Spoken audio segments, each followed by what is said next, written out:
Do you want to learn English? Are you weak in English? This is for you, Prince English Academy. Today's lesson tense.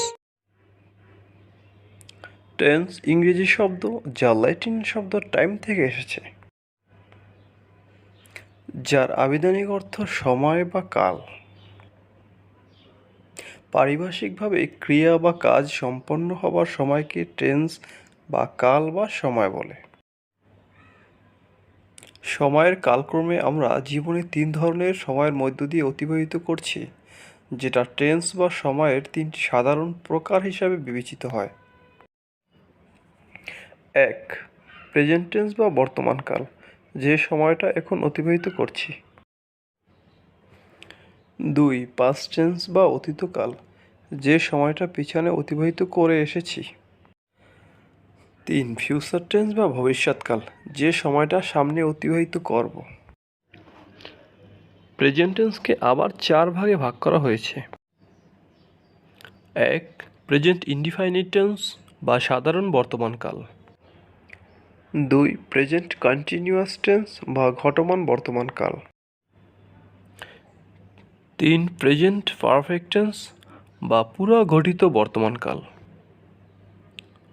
4. Present perfect continuous tense বা পুরা গঠিত চলমান বর্তমানকাল। তো প্রথমে আমরা দেখি present indefinite tense, যে tense দ্বারা বর্তমানে কোনো কাজ করা, হওয়া বা ইউনিভার্সাল ট্রুথ, চিরন্তন সত্য, সায়েন্টিফিক ট্রুথ, বৈজ্ঞানিক সত্য, হ্যাবিচুয়াল ফ্যাক্ট, অভ্যাসগত ঘটনা বোঝালে তাকে প্রেজেন্ট ইনডিফাইনিট টেন্স বলে। বাংলা চেনার উপায়: বাক্য শেষে করি, করো, করে, করেন, পড়ি, পড়ো, পড়ে, পড়েন, লিখি, লেখো, লেখেন ইত্যাদি জাতীয় কোনো শব্দ থাকে। তবে বুঝে নিব এটা প্রেজেন্ট ইনডিফাইনিট টেন্স। একটা উদাহরণ দেখি। আমি একটা কবিতা লিখি। এখানে উপরে দেখো এই শব্দগুলোর সাথে মিলিয়ে যে উদাহরণে লিখি শব্দটা উল্লেখ আছে, সুতরাং এটা দেখি আমরা বুঝে নিলাম এটা প্রেজেন্ট ইনডিফাইনিট টেন্স। তো এটা ইংরেজিটা কী হবে একটু দেখি। এটা ইংরেজিটা হবে আই রাইট আ পোয়েম। আমি একটা কবিতা লিখি। এখানে দেখো আমরা কোনো রকমের কোনো স্ট্রাকচার লিখি নেই। স্ট্রাকচার ছাড়া আমরা একটা সেন্টেন্স লিখে ফেলছি। তবে আমরা বলে রাখি যে আমরা কোনো রকমের স্ট্রাকচার বা গঠন প্রণালী মুখস্থ করব না, আমরা নিজেরাই এই সেন্টেন্স থেকে স্ট্রাকচার তৈরি করব। তো আমরা দেখি প্রথমে কি আছে। প্রথমে আছে আই। তা আই একটা কি? আই একটা সাবজেক্ট বা কর্তা। তো আমরা নিচে লিখে ফেলি। তারপরে কি আছে? রাইট। তা রাইটার তো লেখা। তা লেখা এটা কি একটা? এটা একটা ভার্ব এবং ভার্বের বেস ফর্ম। তো আমরা লিখি তাহলে সাবজেক্ট প্লাস ভার্বের বেস ফর্ম। তো আমরা লিখলাম subject plus verb one. Verb one হচ্ছে ভার্বের বেস ফর্ম। তারপরে রইল এ পোয়েম। তো এ পোয়েম কি? এ পোয়েম একটা অবজেক্ট। কীভাবে অবজেক্ট হলো? অর্থাৎ সাবজেক্ট যা করে, সাবজেক্ট দ্বারা যা সম্পন্ন হয় সেটা হচ্ছে অবজেক্ট। সুতরাং তাহলে কী হবে? Subject plus verb plus object. এভাবেই আমরা শুধুমাত্র একটা উদাহরণ মনে রেখে হাজার হাজার বাক্য তৈরি করতে পারবো কোনো রকমের গঠন প্রণালী ছাড়াই। তো আমরা আর কিছু উদাহরণ দেখি। যে সে একটা চিঠি লেখে। He reads a story. তাহলে এখানে দেখো আমরা একটা গঠন প্রণালী বের করেছিলাম আগে। প্রথমে ছিল সাবজেক্ট, তারপর ভার্বের বেস ফর্ম, তারপর অবজেক্ট। এখানে হি সাবজেক্ট, রিড ভার্বের বেস ফর্ম, কিন্তু এস আসলো কোথার থেকে? এটা একটা প্রশ্ন। একটু বলে রাখি যে সাবজেক্ট যদি থার্ড পারসন সিঙ্গুলার নাম্বার হয়, শুধু প্রেজেন্ট ইনডিফাইনিট টেন্সে সাবজেক্ট যদি থার্ড পারসন সিঙ্গুলার নাম্বার হয় তবে ভার্বের শেষে এস অথবা ইএস যুক্ত হবে। তবে এখানে একটা প্রশ্ন রয়ে গেল, কোথায় এস এবং কোথায় ইএস যুক্ত হবে? এটা একটা নিয়ম আছে। নিয়মটা কি? যদি ভার্বের শেষে S S, CH, S H, X, O অথবা জেড এর যে কোনো একটা বর্ণ যদি থাকে তবে ভার্বের সাথে ইএস যুক্ত হবে, অন্যথায় সবসময় এস যুক্ত হবে। ওকে। আরেকটা কথা মনে জাগতে পারে যে থার্ড পারসন সিঙ্গুলার নাম্বারটা কি? আমার ভাষায় বলি, আমি এভাবে বলি যে আমি তুমি ছাড়া ভবে আছে যারা, থার্ড পারসন তারা, অর্থাৎ আমি তুমি বা আমরা তোমরা ছাড়া পৃথিবীতে যা কিছু আছে সবই থার্ড পারসন। টু এক্সাম্পল,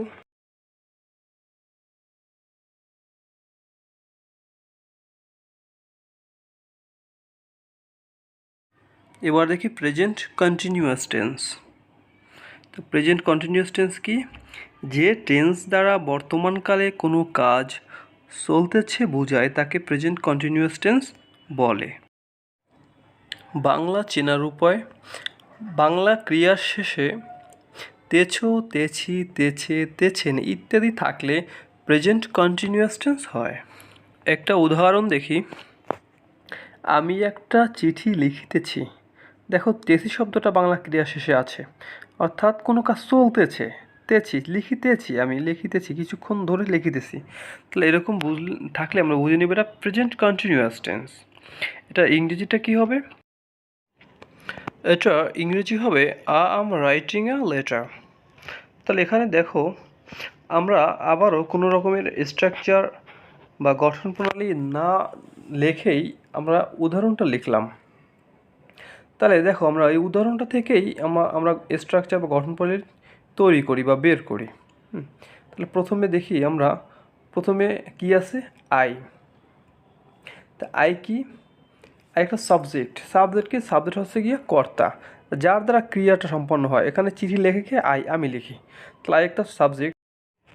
তো আমরা লিখে ফেলি যে সাবজেক্ট প্লাস, তারপর কি আছে? আয়ের পরে আছে এম। তো এম কি? এম একটা সাহায্যকারী ভার্ব, অর্থাৎ আয়ের পরে সবসময় কন্টিনিউয়াস টেন্সে এম হয়। তবে সবসময় এম হয় না। যদি সাবজেক্ট আই থাকে তবে এম হবে, ইউ থাকে তবে আর হবে, হি বা শি বা ইট যদি থাকে তবে ইজ হবে। আর কোনো প্লুরাল সাবজেক্ট থাকলে, যেমন উই, দে, রহিম, করিম ইত্যাদি, এরকম যদি কোনো প্লুরাল সাবজেক্ট থাকে তবে আর হবে। তো এবার আমরা লিখে ফেলি যে এম ইজ আর, অর্থাৎ এর যে কোনো একটা আমরা সাবজেক্ট অনুসারে বসিয়ে নিব। তারপর কি আছে যে রাইটিং। তাহলে রাইট মূলত একটা মূল ভার্ব, তাহলে তার সাথে আমরা আইএনজি যোগ করছি, অর্থাৎ কন্টিনিউয়াস টেন্সে am is are subject plus am is are এর পরে ভার্বের সাথে আইএনজি যুক্ত হয়। তাহলে আমরা লিখে নিই যে ভার্বের সাথে আইএনজি। এরপরে কি আছে? A letter. তা এ লেটার কি? এ লেটার একটা অবজেক্ট। আমরা আগেই বলেছিলাম সাবজেক্ট যা করে সেটাই অবজেক্ট, অর্থাৎ সাবজেক্ট কী করে? একটা চিঠি লেখে। সুতরাং আমরা লিখতে পারি যে এ লেটার একটা অবজেক্ট। তাহলে কী দাঁড়ালো? Subject plus am is are plus ভার্বের সাথে আইএনজি প্লাস অবজেক্ট। তো এই হলো স্ট্রাকচার বা গঠন প্রণালী। তো আমরা এটা খেয়াল করছি, আমরা কিন্তু উদাহরণ থেকে স্ট্রাকচার তৈরি করছি। তবে আমরা যদি উদাহরণ মনে রাখতে পারি তবে কিন্তু আমাদের স্ট্রাকচার বা গঠন প্রণালীর কোনো প্রয়োজন হবে না। অর্থাৎ একটা উদাহরণ জানলেই আমরা এরকমভাবে শত শত উদাহরণ তৈরি করতে পারবো ইনশাল্লাহ। আর কয়েকটা উদাহরণ দেখি। সে একটা গল্প পড়তেছে, he is reading a story. আমি স্কুলে যাচ্ছি, I am going to school. তো এবার দেখবো আমরা প্রেজেন্ট পারফেক্ট টেন্স বা ঘটমান বর্তমান কাল। তো প্রেজেন্ট পারফেক্ট টেন্সটা কি? যে টেন্স দ্বারা কোনো কাজ এইমাত্র শেষ হয়েছে কিন্তু যার ফল এখনও বর্তমান, এরূপ বোঝালে তাকে ভার্বের প্রেজেন্ট পারফেক্ট টেন্স বলে।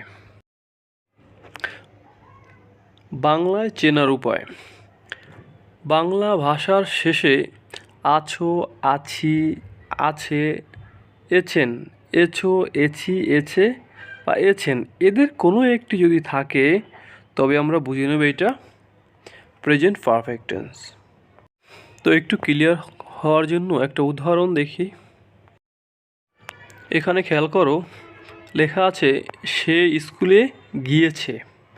উপরের সাথে মিলিয়ে দেখো যে আছে, আছে শব্দটা কিন্তু উল্লেখ আছে। হ্যাঁ, আছে, আছে, এখানে আছে উল্লেখ আছে।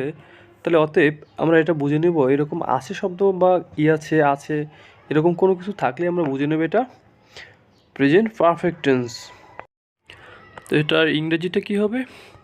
এটা ইংরেজি হবে he has gone to school. He has gone to school. তো আমরা এখান থেকে স্ট্রাকচার বা গঠন প্রণালীটা বের করি, দেখি স্ট্রাকচারটা কি আসে। তাহলে দেখো, খেয়াল করো, প্রথমে কি আছে? হি। হি কি? হি একটা সাবজেক্ট। হি একটা সাবজেক্ট। তারপরে দেখো, হি এর পরে কি আছে? হি এর পরে আছে হ্যাজ। তাহলে আমরা হি এর পরে কি ব্যবহার করব? হ্যাজ ব্যবহার করব। তবে হ্যাঁ, সব জায়গায় হ্যাজ হবে না। উপরে একটু খেয়াল করো কর্নারে, যদি হি থাকে বা শি থাকে তবে আমরা হ্যাজ ব্যবহার করব। যদি আই থাকে তবে আমরা হ্যাভ ব্যবহার করব। ইউ থাকলে হ্যাভ। এবং যদি সাবজেক্ট যদি প্লুরাল থাকে তবে আমরা হ্যাভ ব্যবহার করব। শুধু থার্ড পারসন সিঙ্গুলার নাম্বারের ক্ষেত্রে আমরা হ্যাজ ব্যবহার করব। তো এবার আমরা স্ট্রাকচারে লিখতে পারি হ্যাভ অথবা হ্যাজ। তো সাবজেক্ট বুঝে আমরা ব্যবহার করে নিব। তারপরে দেখি, তারপরে কি আছে? গন। তো গনটা কি? গনটা ভার্ব 3, ভার্বের পাস্ট পার্টিসিপল ফর্ম। অর্থাৎ মূল ভার্ব ছিল গো, গোয়ের ভার্ব পাস্ট পার্টিসিপল ফর্ম বা ভার্ব 3 হচ্ছে গন। অর্থাৎ হ্যাভ যদি হ্যাজ থাকে, মানে কোনো সেন্টেন্সে সাবজেক্টের পরে হ্যাভ অথবা হ্যাজ থাকলে ভার্ব 3 হয়, ঠিক আছে?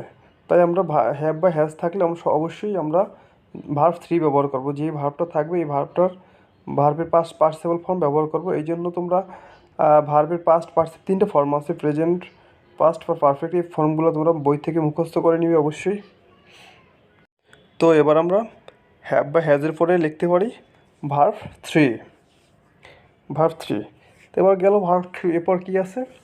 এরপর আছে টু স্কুল। তাহলে এখানে টু স্কুলটা কি? টু স্কুল হচ্ছে অবজেক্ট। আমি আগেই বলেছিলাম যে অর্থাৎ সাবজেক্ট যা করে সেটি অবজেক্ট। সাবজেক্ট কোথায় যায়? স্কুলে যায়। তাহলে টু স্কুল হচ্ছে একটা অবজেক্ট। তো এবার কী দাঁড়ালো স্ট্রাকচারটা?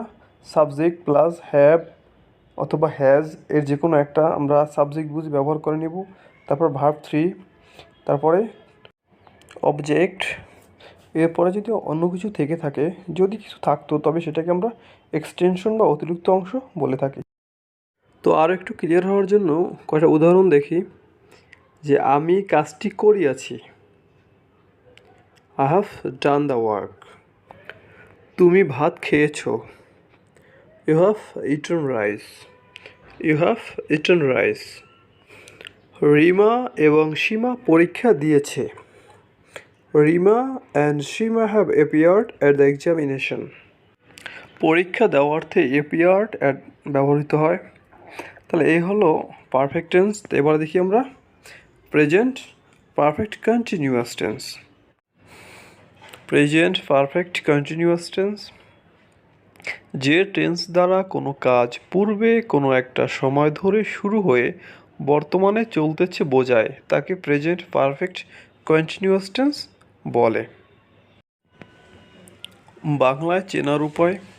বাংলা ক্রিয়ার শেষে তেছি, তেছো, তেছে, তেছেন ইত্যাদি জাতীয় কোনো শব্দ এবং একটা সময় উল্লেখ থাকে। এখানে একটা জিনিস খেয়াল করো, প্রেজেন্ট কন্টিনিউয়াস টেন্সেও কিন্তু তেসো, তেসি, তেসে, তেসেন ইত্যাদি থাকে, কিন্তু এখানেও এগুলোই থাকে। তবে একটু পার্থক্য কি, এই প্রেজেন্ট পারফেক্ট কন্টিনিউয়াস টেন্সে একটা সময় উল্লেখ থাকে, সেটা নির্দিষ্ট হোক বা অনির্দিষ্ট হোক, একটা সময় উল্লেখ থাকে। একটা সময় উল্লেখ থাকলেই আমরা বুঝে নিব এটা প্রেজেন্ট পারফেক্ট কন্টিনিউয়াস টেন্স। ওকে, একটা উদাহরণ দেখি। রিয়া 2 ঘন্টা যাবৎ পড়তেছে। এখানে দেখো তেসি শব্দটা উল্লেখ আছে, আর একটা কী উল্লেখ আছে? একটা নির্দিষ্ট সময় উল্লেখ আছে। দেখো যে 2 ঘন্টা, হ্যাঁ, একটা সময় উল্লেখ আছে। তাহলে এই সময় উল্লেখ আছে এবং তেসি, এই দুইটা জিনিস আর থাকার কারণে আমরা বুঝে নিছি এটা প্রেজেন্ট পারফেক্ট কন্টিনিউয়াস টেন্স। এই যদি সময় উল্লেখ না থাকতো তাহলে আমরা বুঝতাম এটা শুধু কন্টিনিউয়াস টেন্স। যেহেতু সময় উল্লেখ আছে, সময়টা হতে পারে নির্দিষ্ট অথবা অনির্দিষ্ট, অর্থাৎ পয়েন্ট অফ টাইম অথবা পিরিয়ড অফ টাইম, যে কোনো একটা সময় হতে পারে।